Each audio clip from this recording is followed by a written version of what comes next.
The views and opinions on the Craig L. Hayes Show do not necessarily reflect those of Westgate Resorts, ownership, or management. And now, on with the show. Welcome back to It's Showtime, the Craig L. Hayes Show. All right, glad to be back again for another episode here with Al Tallman. We're here at the Westgate Resort, Las Vegas, and we're in Elvis Presley's dressing room in the International Theater. We're having a little conversation. Now, I asked Al to tell a few stories because he's got a few. We all have these stories of our interactions with people in the industry, stars, performers, people that look at these guys as being godlike and stuff like that. And we have a different perspective. We realize their talent because these guys are extremely talented at what they do, but they're still just people. You were starting to tell me a little bit about one with David Niven. And why don't you tell that story, and then Vincent Price, and we'll wrap up this interview with telling a few stories about some of the people you've worked with and your interactions. Yeah, I was doing a show called the Town Hall Lecture Series, and it's an organization, and I know that it's in Michigan, and once a month they get together and they bring in a celebrity, Lydia de Havilland from Gone with the Wind, or Vincent Price with all of his horror movies, and they do a speech. And David Niven was a guest speaker at this particular time, and I'm in the basement in an old dressing room, and I had a soda acid charge, and I'm cleaning the pitcher that water had evaporated out of, and David Niven comes in behind me, and he said, "Hello," and I turned around and I look, and he said, "I'm David Niven." I said, "Well, I recognize you, sir." I said, "I do projection work here, and how are you?" He said, "Is there any place that I can get a drink?" And I said, "Water?" He said, "No, a drink." And I said, "Yeah, come with me." And I walked him down through the boiler room and up the steps to the alley, and through the alley, right next door was a place called, I think it was Scotty's Bar. And we went in and we sat down, and he said, "Would you like a drink?"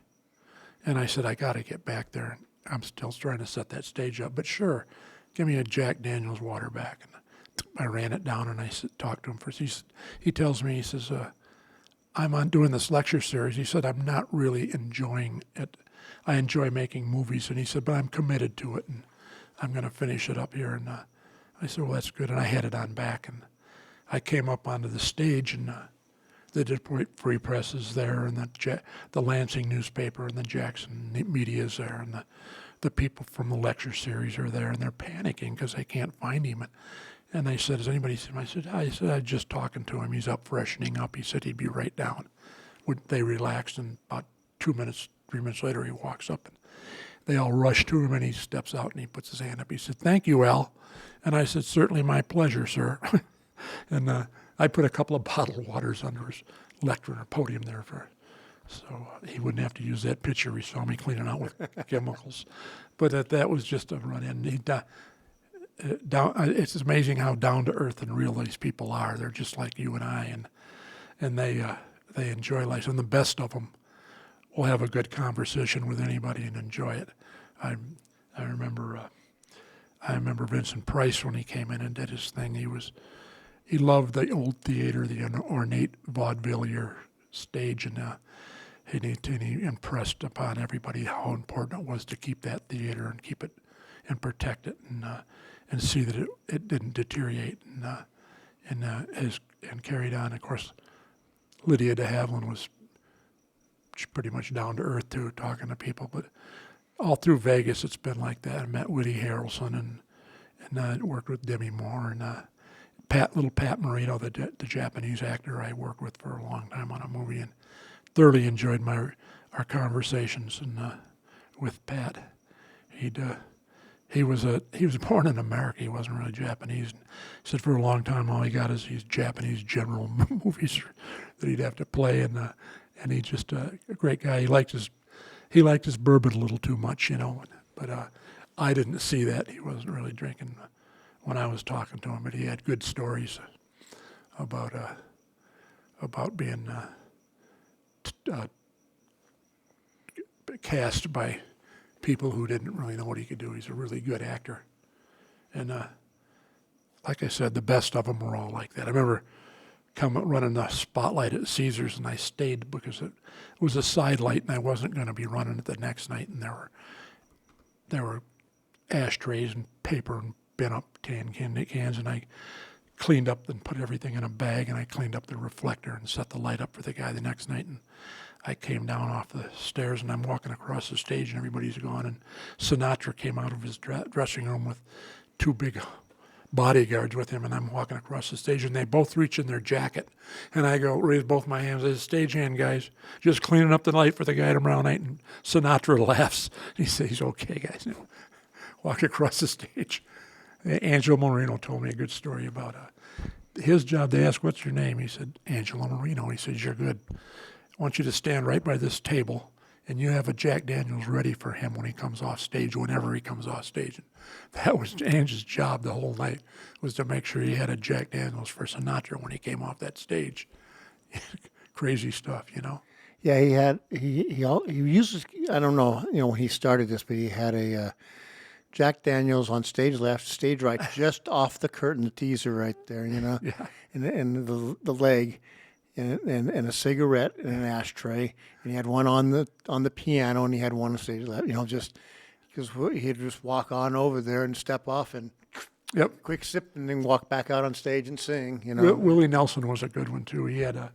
He would set up a table in the first wing, and they'd have liquor bottles on it and ice buckets and stuff. And then the next one, he had 42-gallon garbage cans, brand new, full of ice. And he'd have Lone Star in one, he'd have Miller Lite in another one, and Budweiser in one of those.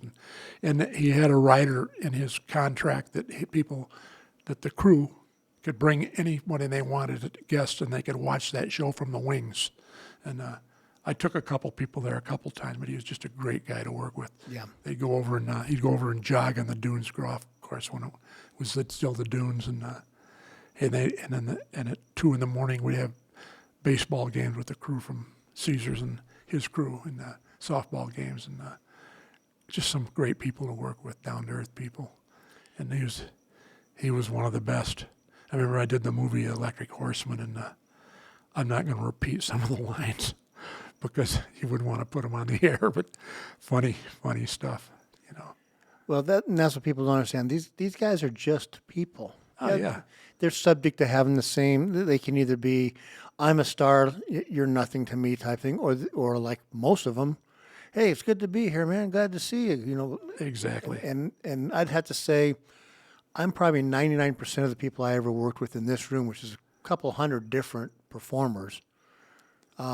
They fit into that 99% of Yeah. just great guys and stuff. The best one, I love Tony Bennett. Great guy, great. Yeah.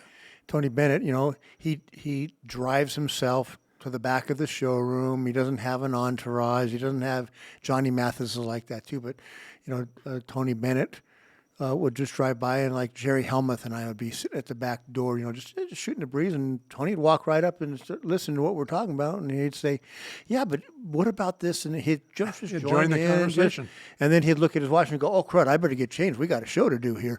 Yeah. And that was him. And that was who he was, and just awesome. And one day Tony Bennett and I are stage right, waiting for the show to begin, get the clear to go. And he's talking to me about the old days, the hotels, and he's like, what was the name? He's just asking me the names, and I'm like, well, that one was this, and he goes, that's right, I did that show, I did that showroom, I did, he's just naming the places. Yeah. And then his music director comes in and says, hey, Tony, they just announced that your album just went platinum in Canada. And Tony's like, isn't that marvelous?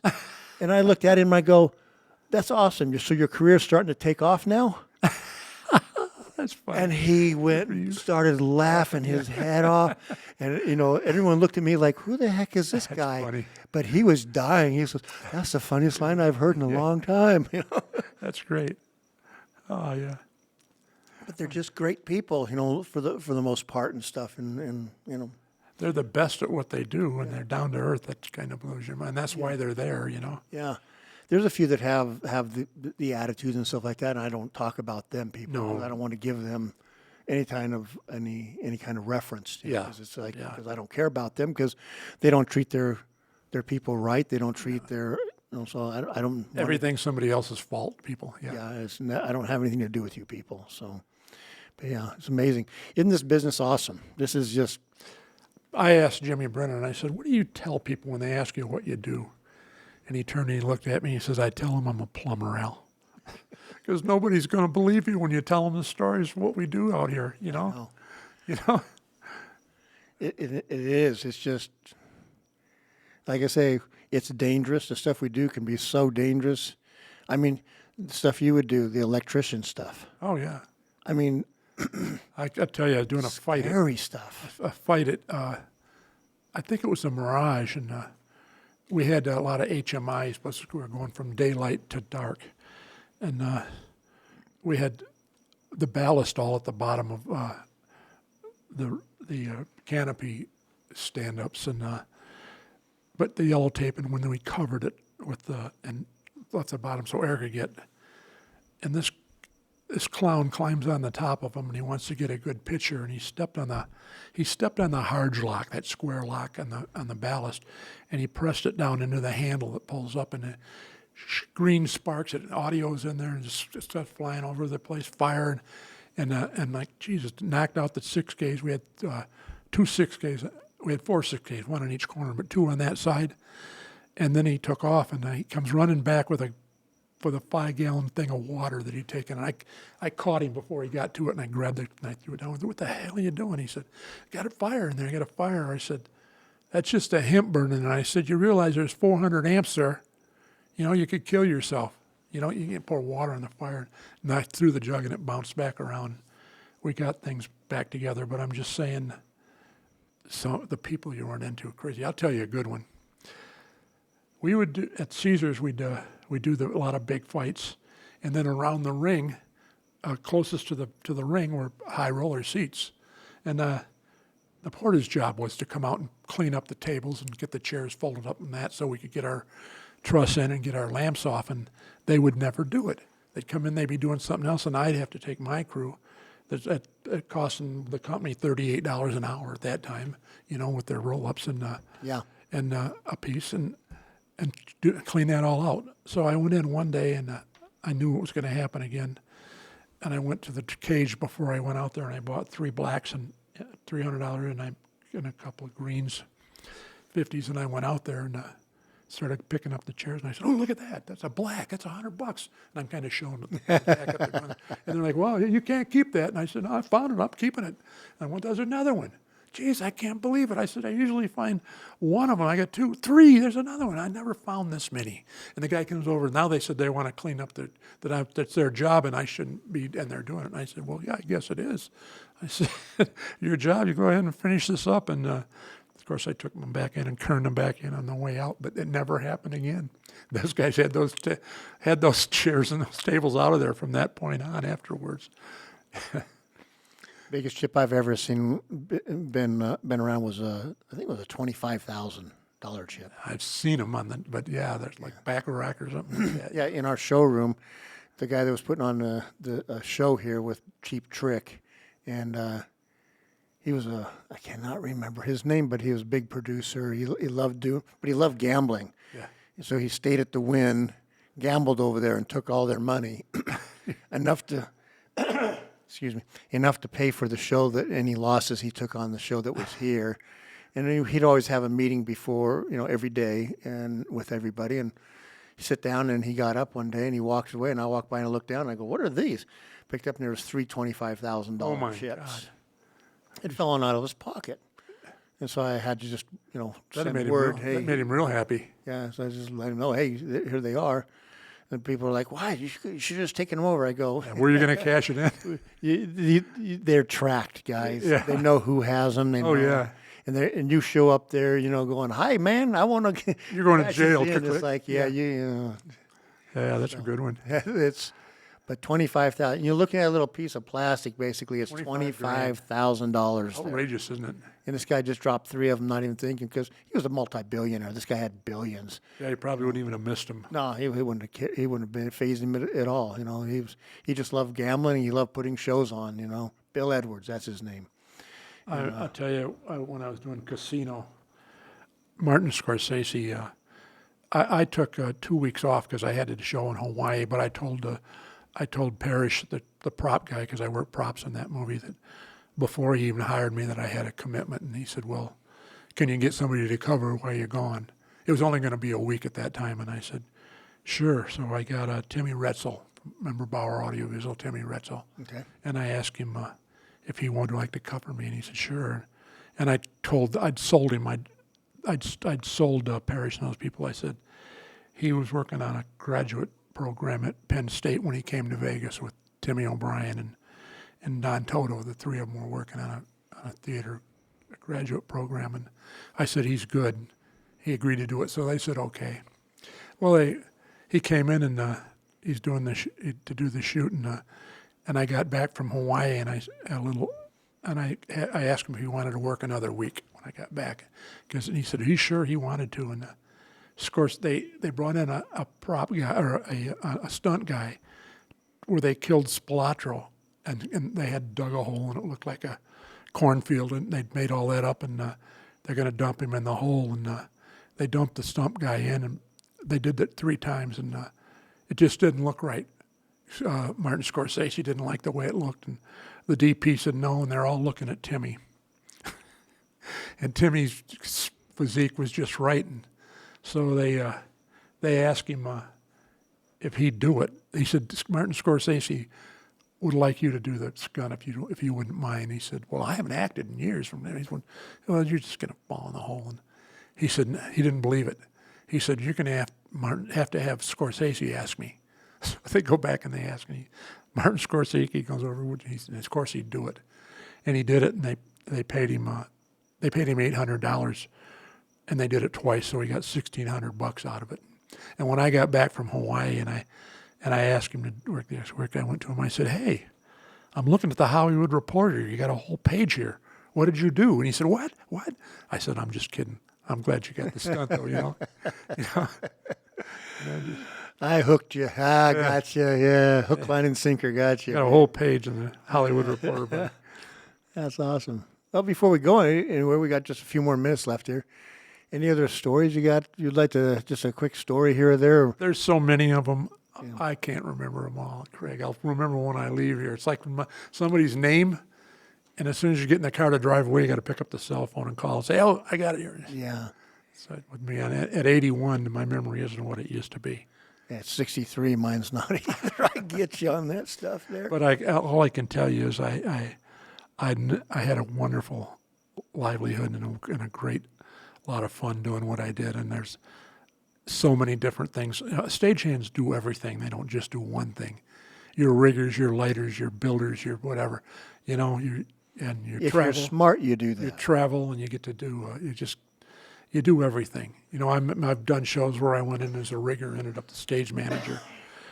I tell you, I did one in Houston with Larry Ham, and Larry could be very abrasive on the headset, and he was doing the sound in the lights board, and it was a George R. Bound Center, and it was a pretty big show. The place was packed, and they had 2 spotlight operators. He started screaming at the spotlight operator, and I was a rigger. I went down to get it in and get the stage and get the everything put together, rags up and everything, and then I ended up stage manager because he didn't have anybody in a sport coat and a tie, and he starts screaming at this guy, and the guy, I hear the headset, nobody talks to me like that. I want to kill that bastard. And he crash. I hear the headset hit, and he comes charging around.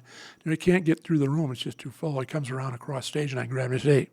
And I left my headset on. I said, he said, I'll knock him out. I say, no, don't do that. I said, first of all, I don't even know where he's got the lights patched, you know. Second of all, he's mixing the sound, too. If you go out there and mail him, now I got to go out and do his job. And I said, think about it. Calm down. Do it. Go after. And I left the headset over here. Go get him when it's over. Well, by that time he'd calm down. Yeah. He wasn't going to go back over there. And then, of course, Larry takes us all out to dinner, and we're getting a lot of crab or oysters in the half shell and nice food. And this is Larry Ham for you. We go to leave, and I get in the car, and we're in the car, and this woman comes charging out, the waitress, and she throws this money and hits me in the side of the head. And the old woman says, yeah, you guys must need this more than I do. And I said, Larry, didn't you leave her a tip?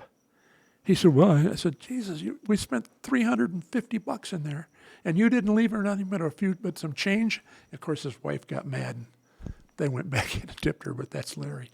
And then I rode down with he and his wife in his Cadillac, and that's another time to Palm Springs. Get back to Houston, and then well, that was a Houston story. That's good.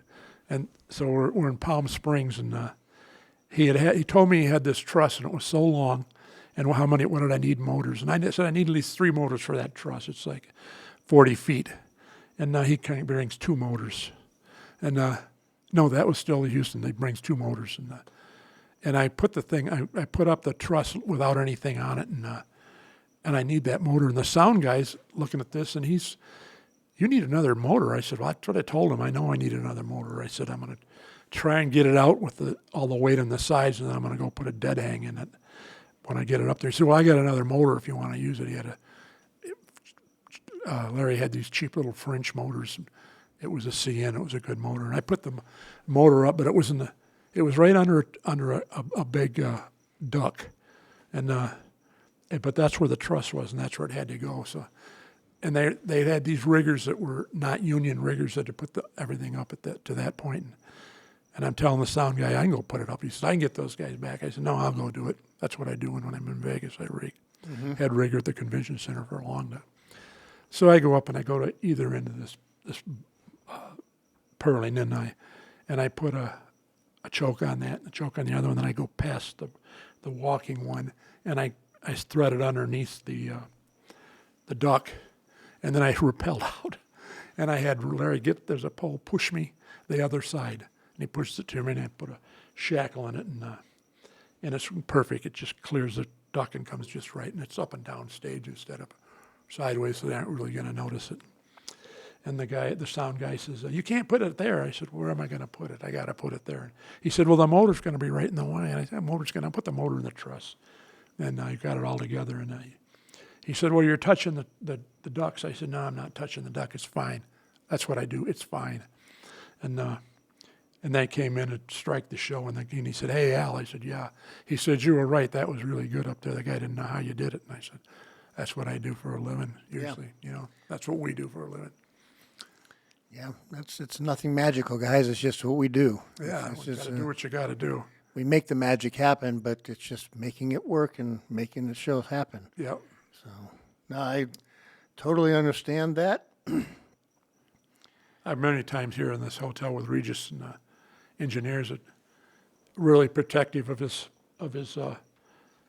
fake walls down there in the convention area, the tracks, and banging things around and getting hung up. So he said, you know, Al, as long as you're here, I know you aren't going to hurt anything up there. It's going to be right. And that's like a $50 tip when somebody makes that kind of a comment exactly. to you. You know, it's better than I did this one with Barbara, and it was a Bob Kiernan show, and Kiernan was sick, and he had built a set in his yard in Henderson, and it was a turntable on risers, and of course he rented the 14-foot turntable from Kabaizen, and Kabaizen delivered it, and he wouldn't take my signature. It had to be Barbara's, and she signed for it, and it had artwork, and it had to have a step that went around it, and I didn't know about any of that, and I said, well, and Billy Graham took his truck and went over to Henderson, and he found them unfinished in Bob's yard, and he brought them, and then we'd come off 14-hour days on car shows. We're all tired, beat up. We had sport coats and ties with us because that's what we were in front of the audience doing the car show, and so I needed risers that had black tops, black carpet, and I could only find like 3. I went up to the 26th floor and found one in that area up there, and I pushed it all the way down, and I got it. So I had the right colored risers, and then I put the 14-foot turntable on it, and then I got a hold of a scenic artist in the middle of the night in Dalton, and the Case Harden Masonite the artwork hadn't been done, and I had to run home and get my router. This is probably 2 o'clock in the morning by the time I get back, and Seaton and the boys had taped the hardened Masonite to the turntable and routed it all off, and put a skirt around that, and then we put the step in. There was a round step that had to be cut to fit, and the show was going to open at 8 in the morning, and we told the models it was hair show is what it was, and they walked on from 4 different directions and stepped onto the turntable around. We told them, don't step on anything black because we don't know if the paint's dry, but it was. And anyway, the client was just going crazy, pulling his hair out, and because nothing was ready, we couldn't find anything. He didn't think the show was going to come off, but it came off, and it came off well. And let me tell you something. He sent a letter to Barbara thanking her for the most professional thing he'd ever seen in his life, to have these people come in and just bust off in different directions and fall in and make that work. Yep. When he didn't think it was going to work, he thought we were done. And Barbara said, did you get any pictures? I said, I didn't have time to get anything, did you? And she said, no, we never got any pictures. But that 3-paragraph letter that he sent her was a big slap on the back, and it was worth more than a money toke to see that. Oh, yeah. To get that kind of response. And this business has been great for me in that way, because it's not just me. It's a crew. It's the guys I work with. There's, Absolutely. you know, and the good people doing the right thing, and the show's going to go on. And as tough as it gets, we're always laughing. You know, we're always having a good time when we're doing it. Yep. It's a great business. It's the greatest job in the world, I think. But Yeah, there was no doubt in my mind. So, but Al, thank you. Thanks for coming in and doing this. Well, man. certainly my pleasure. I just feel good about finally saying something about it. It kind of puts me on the book there with you once in a while. All I get to do is tell my stories, and I hear them back. Yeah. Well, now you get Well, I'm to. going to have to give you back this. Yeah. But thanks anyways, and it's been a pleasure. It's been a pleasure knowing you for 45 years. Can't believe I'm saying that. But Thanks for having me, buddy. let me finish this off with this. You're listening to It's Showtime, the Craig L. Hayes Show.